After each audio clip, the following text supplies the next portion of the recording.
Welcome to Jolineknitsalot. This is my show about knitting and crafting and the things I get up to here in Edmonton, Alberta, Canada. The smoke has rolled in. I'm not sure if you've heard, but here in Western Canada, there's quite a few wildfires burning. People are displaced. And so amidst all that hardship and tragedy, there's a lot of smoke in the air. And so the smoke is just sort of rolled into Edmonton in the last day or two. And that means the weather's a little cooler and a little smokier. We're spending less time outside and we're trying to take care of ourselves. I hope you're trying to take care of yourself too. It's the end of August. And do you know, I really like this time of year. Partly because as a kid, I always got excited about going back to school. Back to school is always a great excitement in our house. I have an older brother who's 2 years older than me and a sister who's 8 years younger. And then both my parents are teachers. So there was a few years there where we were all going to school in the fall. And it was really, I don't know, I just loved the excitement and the new stationery and cozy clothes for fall. Here in Edmonton, it is the end of August and there are some leaves turning yellow already. Usually leaves last on the trees till sometime late October, but this year there are a few trees changing already. Everything seems to be coming a little bit earlier this year. We had a lot of hot weather, and so that means that the apples on my tree in my backyard were ready. We picked them last weekend, and I have been up to my eyeballs in applesauce. This weekend I am going to attempt to make apple juice, fingers crossed, because I don't know what I'm going to do with all these apples. If you have great apple recipes, let me know in the comments below. I have been chopping them to put in the freezer. I have made applesauce. We have had apple pie. We have had apple crisp. And now I need to do something else with all these apples. So I'm thinking we're going to try apple juice, and I'll let you know how that goes on the next episode. I'm sorry I took a week off. I'm not sorry I took a week off. I'm sorry I didn't see you, but my family and I badly needed some time to just kind of relax. We got away to the mountains, Canmore, which is just outside Banff, in the Rocky Mountains here in Alberta, and it's a beautiful place. We went on a hike to see some waterfalls. We did some stand-up paddleboarding in a beautiful mountain lake. And we ate a lot of ice cream. I made a really good time. And I hope you've been enjoying yourself in the last few weeks too. I managed to finish my tessellated vest. Let me show you. Here she is. I'm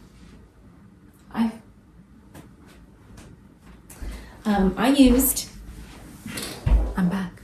I used the Spinster's Daughter, which is a yarn spun by Spin Cycle, the same people who make Dyed in the Wool. And that is my primary color here. It's called a York. And in this bad lighting, maybe you can't see, but it is a very deep green. My Dyed in the Wool, or contrast color changing yarn, is Dyed in the Wool. It's called Every Rose. And I think it's really interesting the way that the color shifted in these really long graduations of color. I used about a ball and a half, and when I got to the back here, I was a little bit particular in what colors I was using because I liked the peaches, and so I wanted to use more of those colors than necessarily the yellows and the greens. Although, like I said, I have about a half a ball left, and so it's gone into my stash where I have odds and ends of precious Dyed in the Wool. Who knows what those will become. I like to save them until inspiration strikes. Anyway, my fluffy yarn is Oh Dang, which is an alpaca silk blend, also by the Farmer's Daughter. This is called Clay Dreaming, and it gives the overall look of this vest a very sort of peachy tone, which I think is really pretty. And I'm really happy with it. I have it on today with a t-shirt. I think I'm going to try it with a collared shirt at some point. And maybe sleeveless, depending on how I'm feeling. Not sleeveless, without anything underneath, like a tank top. It is a really lovely knit, and it's really quick to knit. It's all mosaic knitting, so it's not color work or stranded color work in that sense. With mosaic knitting, you're only ever using one strand of yarn at a time. So that makes it a lot more approachable maybe if you're a beginner knitter for color work. I think this pattern was really well written.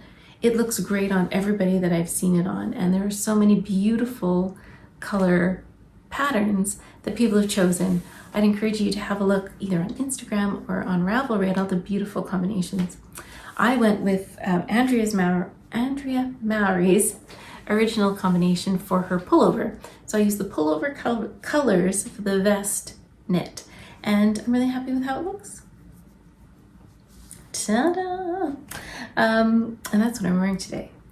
I have some finished objects and some things I'm working on, but first I wanted to tell you a little bit about how exciting my September is going to be. I'm just pulling out my bullet journal so I can share with you all the many things I'm going to be doing. It turns out that September for me has become a very yarny month. The fall often is sort of a time for fiber festivals, and I don't know about where you live, but there's a few going on here. I wanted to tell you about classes happening at the Fiber Nook here in Edmonton, Alberta, because I've been involved in organizing them, and also I'm going to be teaching some of the classes. So if you're interested and you're in the Edmonton area, I'm going to be teaching a stranded colorwork hat class. That is happening in September. I'm going to be teaching a class on how to measure yourself. So some of the important measurements when you're knitting, we're going to measure some of our favorite knits and see how those numbers relate and how we can get a fit in a sweater that we really like. I'm also going to be teaching a cabled hat class in November. We're going to be basically working on how to work cables and also how to decrease in cables, which is a skill that maybe some people would like to learn. And then in December, I am going to be teaching how to make Christmas ornaments, so little Christmas balls. So like I said, if you're interested and you're in the Edmonton area, I'd love to see you in my classes. The other thing that we're going to be offering at the Fiber Nook is something called a Crafty, and you can sign up for it on their website. There's a small fee, and we're going to be having basically a knit together. Some refreshments will be provided, so that's part of what the fee is for. But also we're going to be offering help with knitting and crocheting patterns in the lead up to Christmas. So I know a lot of people are working on presents or gifts or trying to put together things. And so we're going to have some craft teas in October, November, and December where you can sign up, come into the Fiber Nook, work on your project that you're working on, and get some help if you are stuck in a project. So I'm going to be helping with the knitting. And if you are familiar with the Fiber Nook, then you're going to know Clifton. He's going to be around helping out with crochet, which is his expertise, but he's also a great knitter. So we're going to have lots of support for you if you need help, either choosing yarns for your projects, choosing the right project for the person that you want to knit for, if you're stuck on a part of the project that isn't making sense to you or the pattern isn't making sense, or if you're stuck on the finishing, we're going to be there to sort of help you along to get to the finish line with your holiday knitting. So have a look at the Fiber Nook website. I'm going to put a link in the show notes below. I'm really delighted to be teaching knitting, and if you're around and if you're interested, I'd love to see you. Also, if you are in the Edmonton area and you are interested in some future knitting classes, I would love to know what you'd love to see, because we're going to be starting to plan our winter term at the Fiber Nook pretty soon. So if you're interested in some classes, or if there's classes that are full that you'd love to see again, or if there's something that you'd like to learn, maybe it's brioche knitting, maybe it's mosaic knitting, maybe it's steeking, let me know in the show notes below, and I'm going to try my best to get those classes to you in the near future. So that is the teaching element of my September. On the 16th of September is the Prairie Fiber Festival. That is a wonderful fiber festival held in Lacombe, Alberta. And I'm going to be volunteering, so I'm going to be helping out around whatever odd jobs they need me to do, and I'm going to be shopping the wonderful vendors at the market. So if you are around September 16th and at the Prairie Fiber Festival and you see me running around, please do stop me and say hi. And then the weekend after that is Knit City in Vancouver, which I'm going to be attending with a friend of mine. So we're going to be attending the Friday night lecture, and then we're going to be shopping Knit City on Saturday. So if you see me at any of these events, please come up and introduce yourself, say hi, I'd love to meet you. And that is my chock-a-block full September. By the time October rolls around, we should be slowing down a little bit, although we'll have a birthday in my house to celebrate. And there will be some more teaching events happening all throughout the fall at the Fiberneck. So I'm looking forward actually to a very crafty fall, and this cooler day, even though it is smoky, has got me feeling very, very fall-like. And pumpkin spice lattes just came out. So once I'm finished this, I'm probably gonna go get myself one.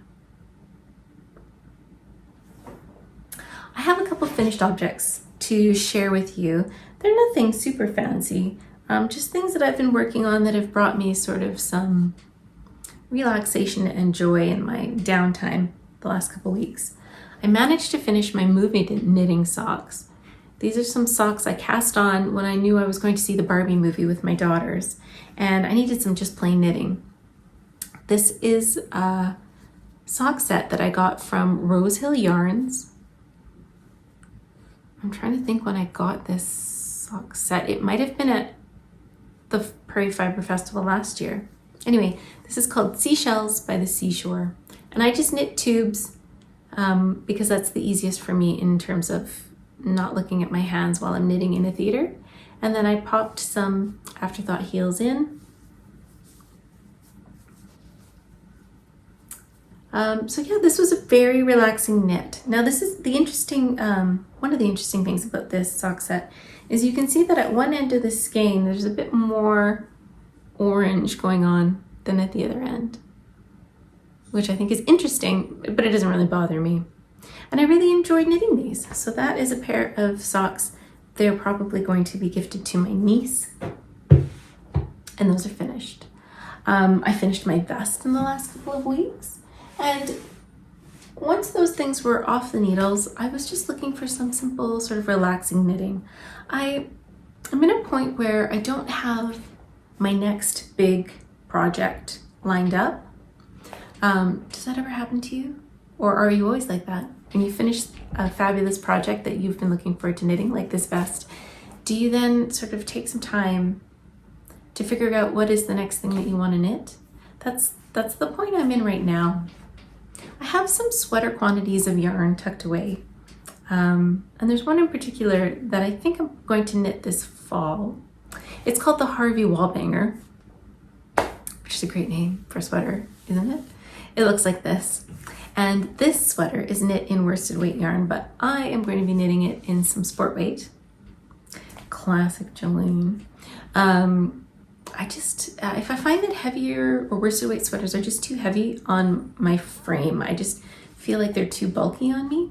And so I'm going to knit it in a sport weight, which means I'm going to be adjusting the size that I knit based on the gauge that I get. So I'm going to have to do some careful planning and maths to figure out which size is the right one for me to knit.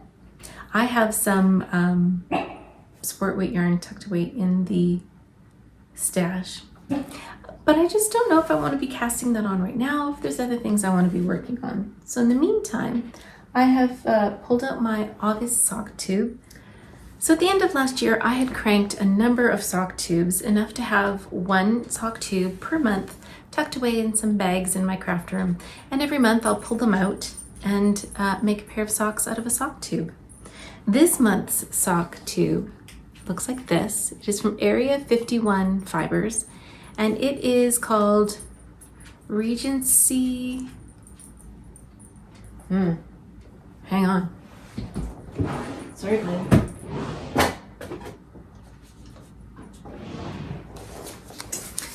It's Area 51 Fibers. This is a self-striping dyer out of Saskatchewan, and this is called Badass Regency Warriors. It is based on Bridgerton and the beautiful ladies of Bridgerton. So the fierce mothers and sort of the queen, the duchess, the sort of old guard, the fabulous motherly matriarchs, I guess, of Bridgerton. And so that's what it's based on. So I have the first sock with a cuff and a toe. These are some 76 stitch socks. So they're probably going to be going to somebody with bigger feet in my life. And I had the chance to just start on the cuff of the second sock. So I just have this much done. And then the other end is on some scrap yarn, looking a little ratty. And then once I have completed the cuffs and the toes for these socks, I'm going to knit the heel in the same yarn as the rest of the sock. So I'm going to be using the self-striping to make one of those crazy bullseye heels, just because I think they're kind of fun.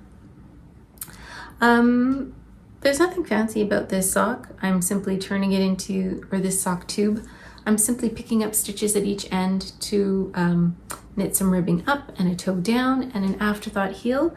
I have a video on my channel if you're interested in learning how to knit an afterthought heel, whether it's on a sock tube that you cranked or a sock tube that you knitted, like these ones.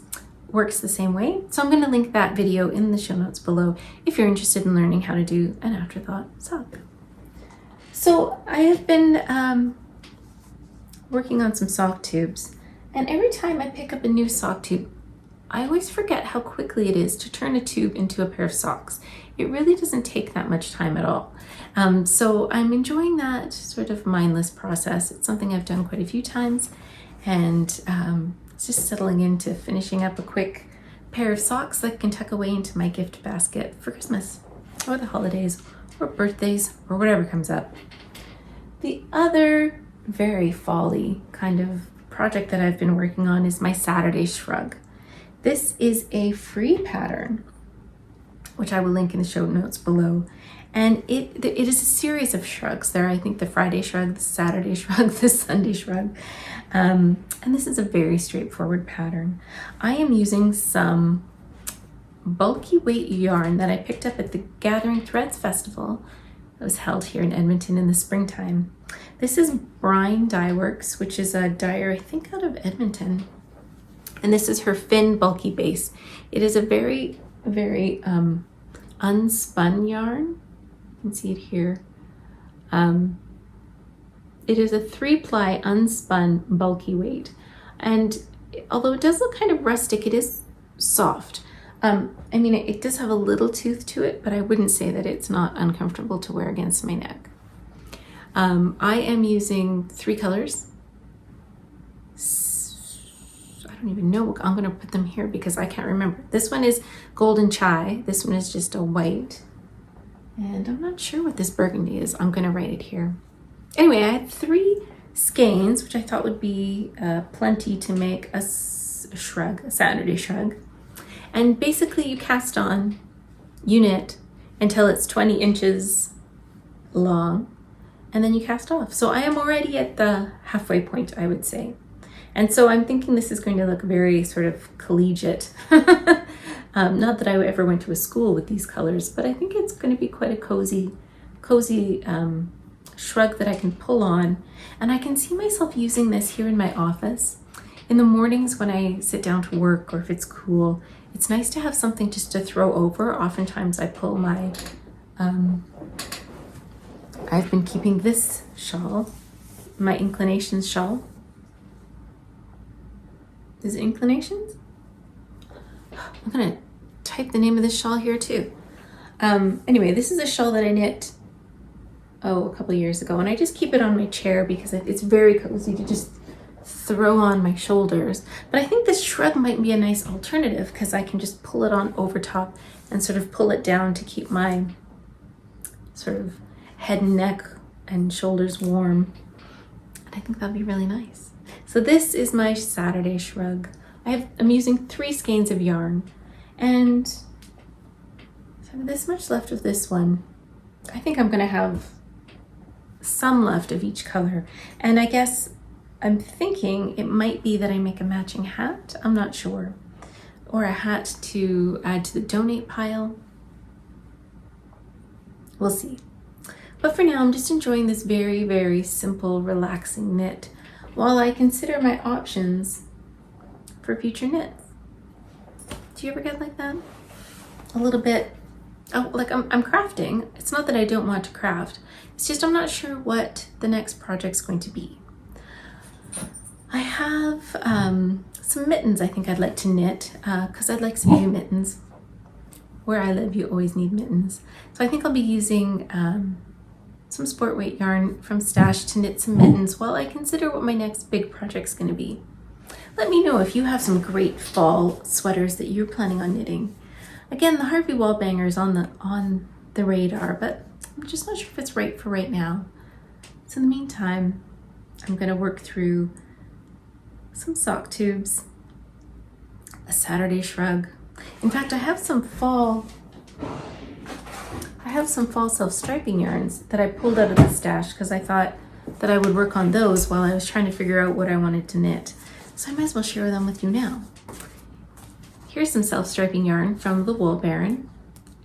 This is the fall 2022 colorway that I picked up at the Prairie Fiber Festival last year. It was her special fall show color. And I think this is very autumnal and cozy. So that'll be a nice thing to work on. And then my younger daughter was in my yarn room one day looking at yarn. And I told her to pick out some yarn for her birthday. And I'll knit her some socks. So she picked this skein, which again is quite peachy. Actually, it quite goes with the sweater I'm wearing, doesn't it? And this is another Wool Baron skein, and it's called I Hate Tacos, Said No One Ever. So I have some thoughts. It could be that it's a very sock-filled fall while I consider my options. I hope in the next few weeks you find time to work on the things you want to do, whether that's a great new sweater for fall or if it's just some little filler projects that keep your hands busy while your mind dreams of bigger things. I hope that in the next couple of weeks you find time to do the things that you like to do. I know I plan on knitting a lot. I'll see you soon. Bye-bye.